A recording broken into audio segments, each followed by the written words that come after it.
Est-ce que les anges sont comme nous? Est-ce qu'ils ont des enfants? Ils se marient? Et est-ce qu'il y a des anges qui sont déjà morts? Est-ce que les anges sont comme nous, les êtres humains? Est-ce qu'ils se marient? Est-ce qu'ils ont des enfants? Est-ce qu'il y a des anges qui sont déjà morts? Alors, les anges sont des créatures comme nous. Allah nous a créés et Allah a créé les anges. C'est Allah qui a tout créé d'ailleurs. Les anges, et ils sont là uniquement pour adorer Allah tabaraka wa ta'ala. Ils ne désobéissent jamais à Allah tabaraka wa ta'ala. Mais nous, les êtres humains, il y en a qui obéissent à Allah, il y en a qui désobéissent à Allah. On est d'accord? Il y a des musulmans, il y a les non-musulmans. Et même, il y a certains musulmans, voilà, ils commettent des péchés, etc., etc. Tout le monde commet des péchés, d'accord? Mais voilà, il y a des péchés graves, il y a des péchés moins graves. Mais les anges, ils ne commettent jamais de péché. Zéro péché dans leur vie. Alors, ils ne se marient pas. Voilà, ils ne se marient pas comme nous, les hommes et les femmes se marient entre eux, ils vont avoir des enfants. Les anges, non. Il n'y a pas un bébé ange. Ça n'existe pas. Voilà, et il n'y a pas un ange qui est déjà mort. Non. Ils sont vivants, ils adorent Allah tabaraka wa ta'ala et ils sont beaucoup, beaucoup, beaucoup nombreux. Alors on ne connaît pas leur nombre. C'est bon? Merci. Oui? Comment satisfaire mes parents? Comment? Comment satisfaire mes parents?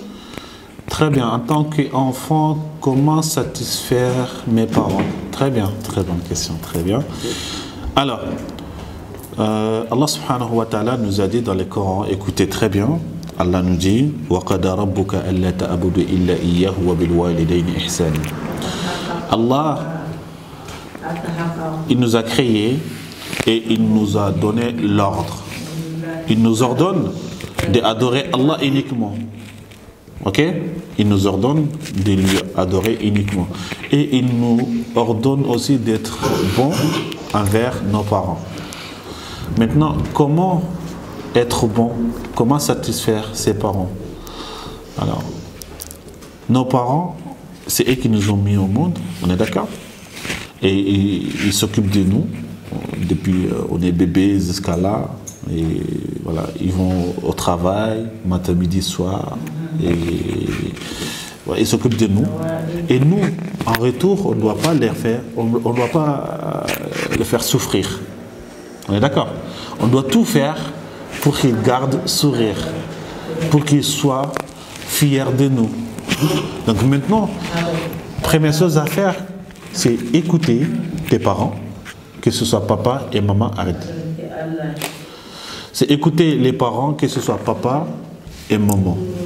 Et les obéir tout de suite. Si tu te demandes de faire quoi que ce soit, quelque chose, tu fais tout de suite. Tu ne perds pas le temps. Si tu te dis éteins la télé, allez dormir, tu fais tout de suite. D'accord? Il ne faut pas traîner jusqu'à que ta mère crie derrière toi ou ton père commence à parler longtemps. C'est pas bon. Si tu te demandes de faire quelque chose, tu fais tout de suite. Et là, tu es en train de satisfaire tes parents. Après, tes parents vont être contents de toi. Ils vont dire, ah, mes enfants ou mon enfant, il m'obéit, etc., etc. Et c'est pour cela qu'il y a des enfants qui reçoivent plein de cadeaux. Pourquoi? Parce que leurs parents sont contents, sont heureux, et voilà, ils sont fiers d'eux. À chaque fois, et voilà, ils les apportent des cadeaux, etc., etc. C'est bon? Est-ce que vous avez compris? Oui. Très bien. Oui.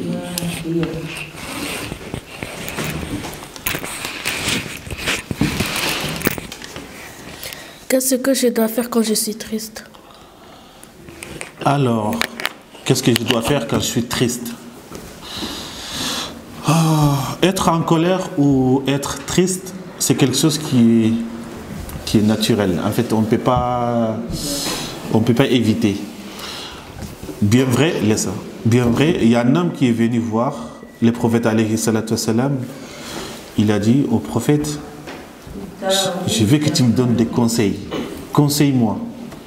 Tu sais, le prophète a dit quoi? Le prophète a dit, ne te mets pas en colère. Il a dit, ok, j'ai compris. Conseille-moi encore. Deuxième fois, il a dit, ne te mets pas en colère. Il a dit, ok, j'ai compris. Conseille-moi encore. Il a dit, ne te mets pas en colère. 3 fois. Alors, ça veut dire quoi, ne te mets pas en colère? Quand le prophète alayhi salatu salam nous dit, ne te mets pas en colère, ça veut pas dire qu'il ne faut pas te mettre en colère. Ça veut dire quoi? Ça veut dire, quand tu te mets en colère, il faut éviter de faire le mal. Il faut éviter de parler mal.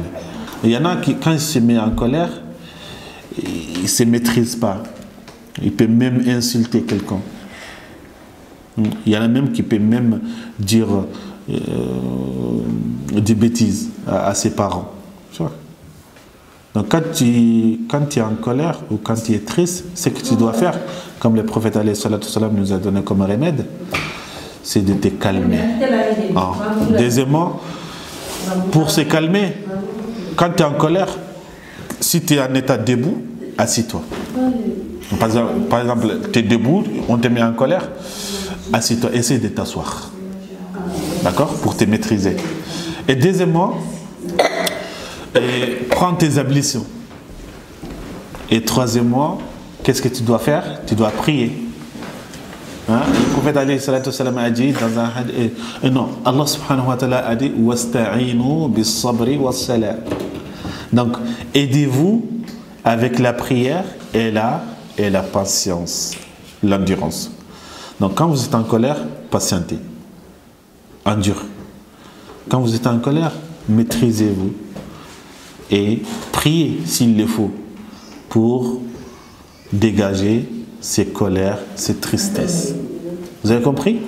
Donc maintenant, ce que nous devons faire quand on est triste, c'est être auprès d'Allah tabaraka wa ta'ala. Prenez vos ablutions, priez des unités, ça s'appelle des raka'a. Vous avez compris? Alors là, c'est la meilleure façon pour maîtriser quand tu es triste ou quand tu es en colère. Qu'Allah nous vienne en aide.